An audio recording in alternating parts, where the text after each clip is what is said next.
لا حول ولا قوة الا باللہ العلی العظیم اعوذ باللہ من الشیطان الرجیم بسم اللہ الرحمن الرحیم۔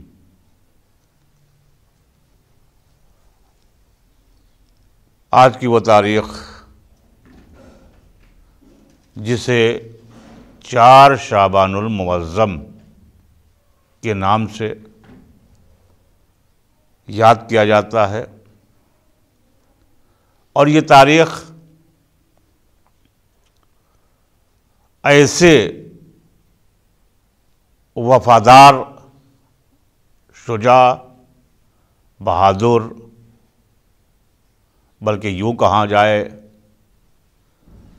کہ تمنائے مولائے متقیان علی ابن ابی طالب حضرت ابو الفضل العباس علیہ الصلاۃ والسلام سے منسوب ہے، جس تاریخ کو آپ کی ولادت ہوئی اور علی ابن ابی طالب علیہ الصلاۃ والسلام کہ آرزو،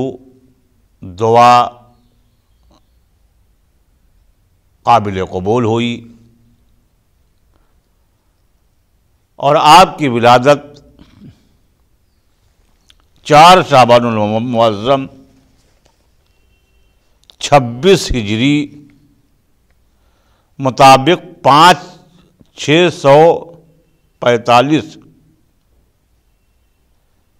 5 مئی 645 کو آپ کی ولادت ہوئی۔ ظاہر سی بات ہے کہ جو ہے کہ آپ کا حسب و نسب بتانے کی کوئی ضرورت اس لیے میں نہیں سمجھ رہا ہوں، بہتر سمجھ رہا ہوں کہ آپ کو سب کچھ معلوم ہے۔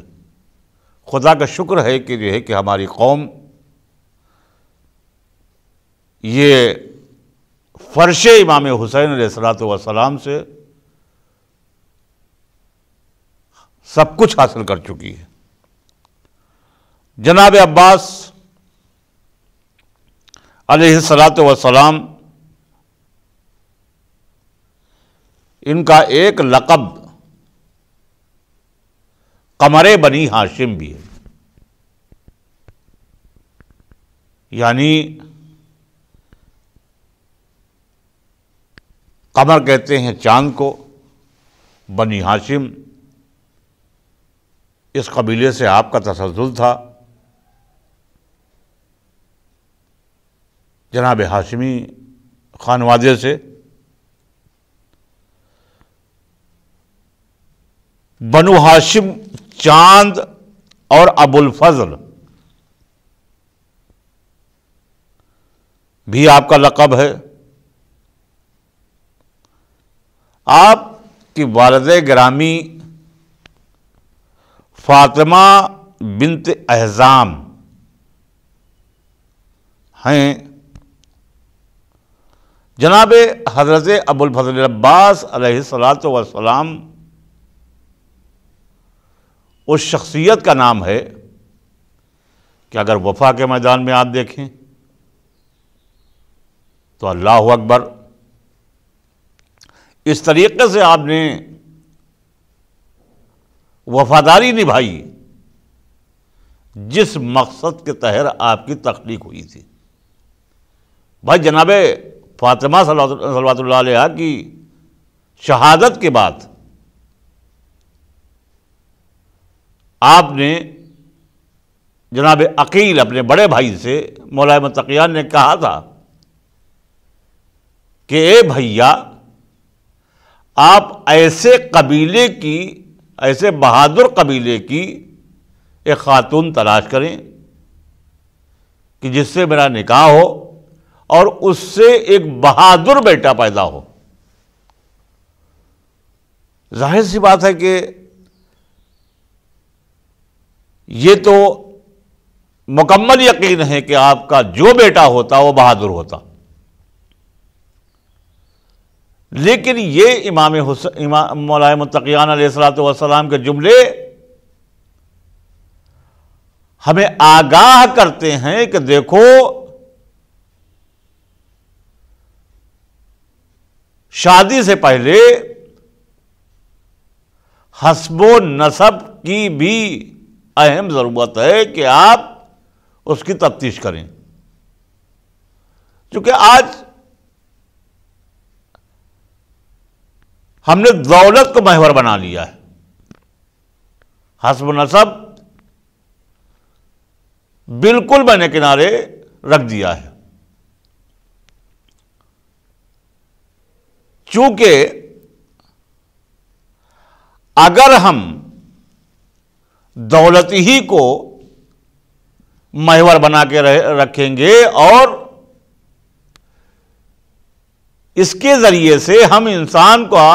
حسب و نسب اعلیٰ بتا دیں گے، تو ان بیچاروں کا کیا ہوگا کہ جو پاک طینت لوگ ہیں، عبادت گزار لوگ ہیں، دولت محور نہیں ہے، دولت معیار نہیں ہوتا، بلکہ خون معیار ہوتا ہے۔ پاک خون حلال دولت کے ذریعے سے جو خون انسان کی رگوں میں دوڑتا ہے،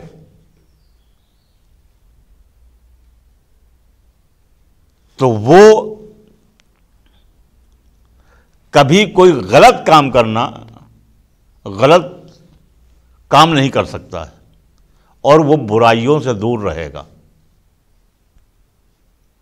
یہ بات الگ ہے۔ اب ایک سوال پیدا ہوتا ہے کہ صاحب کچھ نبیوں کے بیٹے بھی نالائق نکل گئے، جیسے کہ جناب آدم کا بیٹا قابیل، جناب نوح کا بیٹا کنعان۔ تو ظاہر ہے کہ اس میں کہیں نہ کہیں دنیاوی غذا بھی شامل ہوتی ہے۔ ایسا نہیں ہے کہ معصوم کا بیٹا معصوم ہی ہو، ایسا نہیں ہے۔ اگر ایسا ہوتا تو کنعان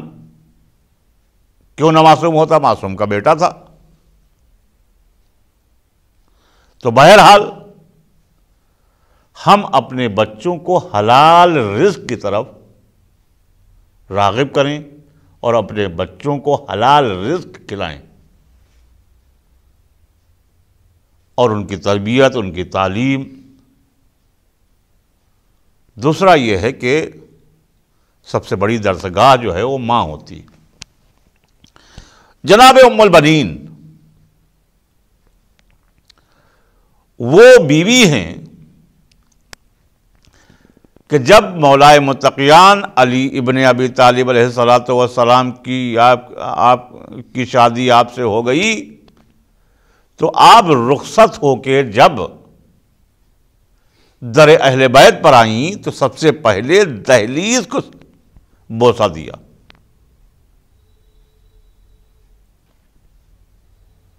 اور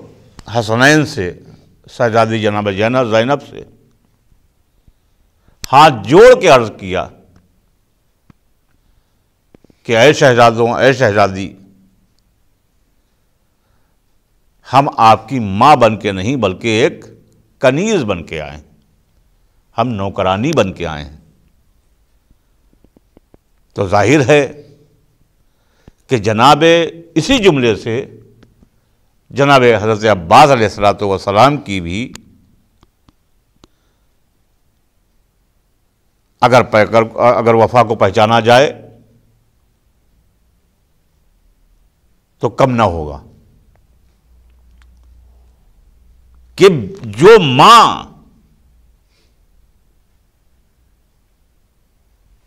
اہل بیت علیہ السلام کے ذریعے پر آتی ہے اور کہتی ہے کہ جو ہے کہ علی ابن ابی طالب علیہ السلام کے بچوں سے کہتی ہے کہ ہم تمہاری کنیز بن کے آئے ہیں۔ جناب ابو الفضل عباس علیہ السلام ایسا نہیں ہے کہ جو ہے کہ انہوں نے جنگ کی نہیں جناب، صفین میں آپ نے جنگ کی،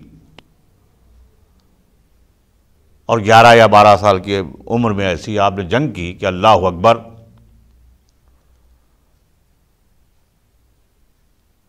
کہ آپ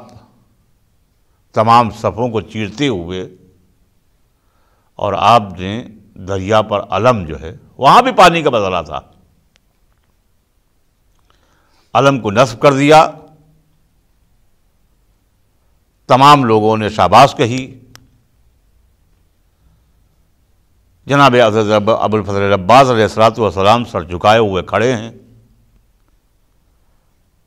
تو کسی نے کہا کہ عباس، اتنی بڑی جنگ آپ نے فتح کر لی، آپ نے تمام افواج کے لیے پانی کا بھی انتظام کر دیا، اور آپ خوش نہیں ہیں، آپ مبارکباد لوگ دے رہے ہیں آپ کو۔ تو جناب عباس علیہ السلام نے داہنے دیکھا اور بائیں دیکھا اور کہا کہ اصل میں مجھے شاباش کہنے والا میرا مولا اور آقا نظر نہیں آ رہا ہے۔ امام حسین علیہ السلام آگے بڑھے اور جناب عباس علیہ السلام کو سینے سے لگایا۔ بہرحال جناب عباس علیہ السلام کو مولا متقیان نے سارے فنون سکھائے تھے، چاہے وہ جنگ کے علوم ہوں، چاہے وہ فقہ کا علم ہو۔ ایسا نہیں ہے کہ جناب عباس علیہ السلام خالی بہادر اور شجاع ہی تھے، بلکہ یہ ایک عظیم عالم بھی تھے۔ یہی وجہ ہے ہم کو درس لینا چاہیے ایسے غازی سے کہ جو معصوم نہیں تھا۔ جناب عباس علیہ السلام معصوم کی فہرست میں نہیں آتے ہیں، لیکن یہ کوئی تاریخ نہیں بتاتی کہ جناب عباس نے کبھی کوئی ایسا کام جو ہے کیا ہو جو شریعت کے خلاف ہو، جو خوشنودی امام حسین علیہ السلام کی کے خلاف ہو، جو خوشنودی جناب صاحبزادی فاطمہ الزہرا رضی اللہ علیہا کے خلاف ہو۔ اسی طریقے سے جناب زینب ہیں، جناب زینب بھی معصومہ نہیں تھیں، لیکن یہ دونوں بھائی بہن چونکہ خون کس کا تھا؟ اس کا خون کہ جو معرکہ تمام جنگوں کو فتح کرنے والا، ان کا جناب عباس علیہ السلام کا لقب ایک علم بردار بھی ہے، علم کو اٹھانے والا۔ آپ کا ایک لقب باب الحوائج بھی ہے، حاجتوں کو قبول کرنے والا۔ بہرحال وقت اتنا نہیں رہتا ہے کہ جو ایک تفصیل بیان کی جا سکے۔ اسی طریقے سے جس طریقے سے آرزو تھی جو مولا متقیان کی، اسی طریقے سے جناب عباس نے اپنی پوری زندگی، تمام واقعات آپ کو ملتے ہیں کہ امام حسین علیہ السلام جب آپ پیدا ہوئے، کہ امام حسین علیہ السلام کے جب ہاتھوں میں آئے ہیں تب انہوں نے آگ کو لیے۔ اسی طریقے سے مولا متقیان کی تاریخ میں ملتا ہے کہ جب آپ کی پیدائش ہوئی 3 دن تک کے جب جناب فاطمہ بنت اسد خانہ کعبہ میں رہیں، اور 3 دن کے بعد جب خانہ کعبہ سے برآمد ہوئیں، تو رسول اسلام صلی اللہ علیہ وسلم اپنے بھائی کو لینے کے لیے خانہ کعبہ کے دیوار کے پاس کھڑے ہوئے تھے۔ ظاہر سی بات ہے کہ آج علی اور آل علی پر اعتراض کرنے والوں، کرو اعتراض رسول اسلام پر کہ علی کے انتظار میں کھڑے ہوئے ہیں۔ ظاہر سی بات ہے کہ یہ نبی کا انتظار تھا، یہ ہمارے آپ کا انتظار نہیں تھا، یہ نبی کا انتظار تھا۔ یہ بھی ایک المیہ ہے کہ جس نبی کا کلمہ پڑھتے ہیں اسی نبی کی سنت کو فراموش کیے ہوئے ہیں، اور یہ بھی کہتے ہیں کہ روز محشر ہماری نبی شفاعت کریں گے۔ کون سا ایسا، انبیاء تو دور کی بات ہے، انسان کون سا ایسا انسان ہے کہ جس کو آپ ناراض کر کے، جس کو آپ قتل کر کے، جس کے خانوادے کو قتل کر کے آپ یہ امید رکھیں کہ وہ شخص ہم سے خوش رہے گا؟ ظاہر سی بات ہے کہ یہ بدعقلی کے سوا کچھ نہیں۔ اگر رسول اللہ صلی اللہ علیہ وسلم کی زندگی کا مطالعہ کیا جائے تو جگہ جگہ پر پہچانوایا ہے کہ یہ حسین ہے، فارفو ہو، ان کو پہچانو۔ علی بن ابی طالب علیہ السلام، یا اگر دیکھا جائے کہ یہی بچہ جو ہے جناب حضرت ابو الفضل عباس علیہ السلام، ان کے بارے میں کہیں نہ کہیں جو ہے وہ پہلے ہی رسول اسلام نے بتا دیا تھا کہ علی تمہارا بیٹا ایک بیٹا ہوگا کہ جو حسین پر کام آئے گا۔ بہرحال وفاداری کے میدان میں اگر دیکھا جائے تو ایسے وفادار کہ ایک دن امام حسین علیہ السلام مسجد میں خطبہ دے رہے تھے، مولائے متقیان علی بن ابی طالب علیہ السلام خطبہ دے رہے تھے کہ ان کی نگاہ امام حسین علیہ السلام کے پپڑائے ہوئے ہونٹوں پر پڑی، اور انہوں نے اپنے قبر کو حکم دیا ہے کہ قمبر دیکھو حسین، میرے بیٹے حسین کو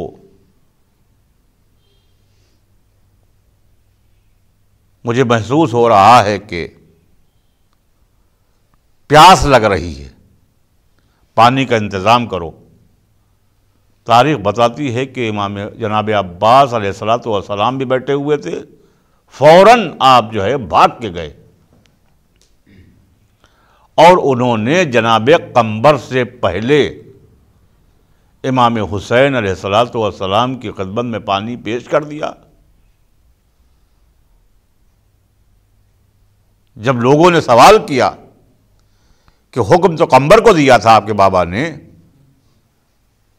تو آپ نے کہا کہ جو ہے کہ میں نہیں چاہتا کہ میرے آقا کو کوئی سقا بنے۔ اس کے آگے دیکھا جائے تو ہر مراحل کے اوپر امام حسین علیہ السلام نے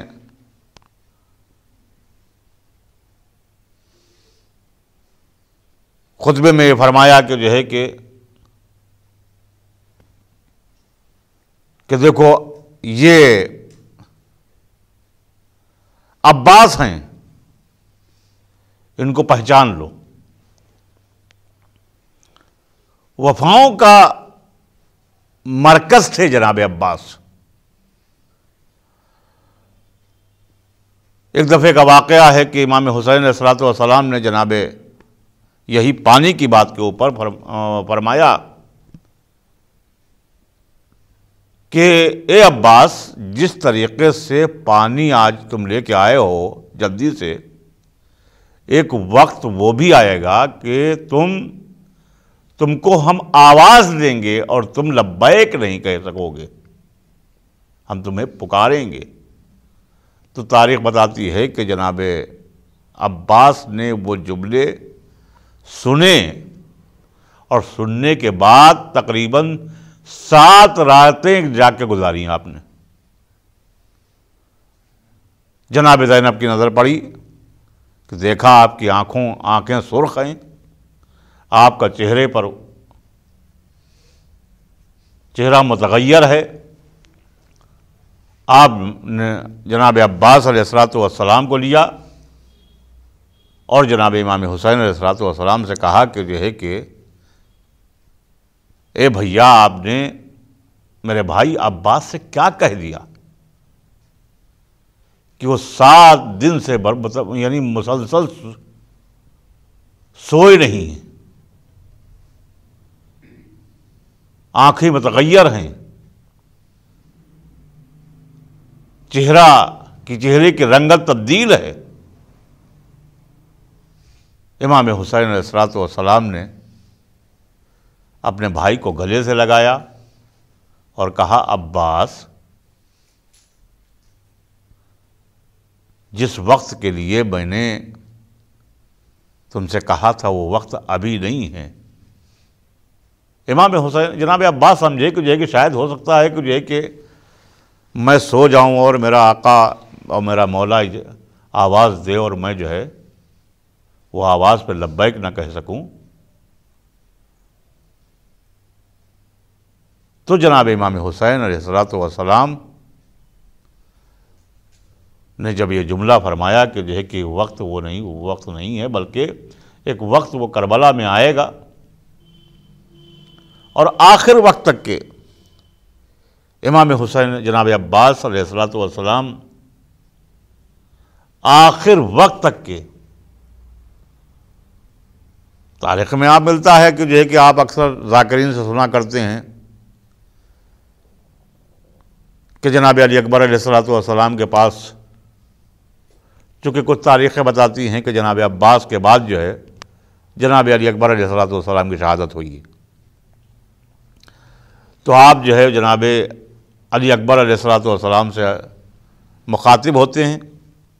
اور کہتے ہیں کہ اے علی اکبر، دیکھو، اگر تمہاری شہادت ہمارے بعد ہو اور میں پہلے شہید ہو جاؤں تو میری لاش کو دشمنوں کے سامنے لے جا کے ڈال دینا اور کہہ دینا کہ جو ہے کہ چونکہ میں نے سنا ہے کہ تمام لاشوں کو اور میری آقا کے لاش کو پامال کیا جائے گا، تو ہماری جانب سے یہ کہہ دینا کہ جو ہے کہ یہ میرے چچا عباس کا حکم ہے کہ ہماری لاش پر جتنے گھوڑے دوڑانا ہو دوڑا لو، میری لاش کو قیمہ قیمہ بنا دو، میرے جسم کو قیمہ قیمہ بنا دو، لیکن میرے آقا کی لاش کو چھوڑ دے۔ ایسے محب اور ایسے جاباز سپاہی اور ایسے علمبردار کا ذکر ہے، اس کی ولادت ہے کہ جس نے اسلام کی حفاظت کے لیے مولا متقیان علی بن ابی طالب علیہ السلام کے گھر میں آنکھیں کھولے اور آخر وقت تک کے اب وفا کے نام کو روشن کیا، اور اگر شاید امام حسین علیہ السلام کربلا کے میدان میں جنگ کے لیے جناب عباس کو اجازت دے دیتے تو ہمیں نہیں لگتا ہے کہ یہ جنگ جو ظاہری فتح یزید نے حاصل کی، جس کا ذکر جو ہے آج ناکارہ مسلمان کرتے ہیں، جو ظاہری فتح کا ذکر کرتے ہیں، تو یہ ممکن نہ تھی، اس لیے کہ مقصد امام حسین علیہ الصلوۃ والسلام کیا تھا۔ اور یہی وجہ ہے کہ جب کربلا کے بعد میں جناب زینب نے بار بار خطبے دیے ہیں اور کہا ہے کہ دیکھو اے یزید، اے عمر سعد، اگر یہ اذان کی آوازیں آ رہی ہیں تو یہ بتا کہ رسول اللہ کس کے نانا تھے، محمد رسول اللہ کون ہیں؟ تو یہ مت سمجھنا کہ جو ہے کہ تو جیت گیا ہے اور حسین ہار گیا ہے، بلکہ اگر لا الہ الا اللہ اور محمد رسول اللہ کی آوازیں آ رہی ہیں تو سمجھ لے کہ حسین اپنے مقصد میں کامیاب ہو گیا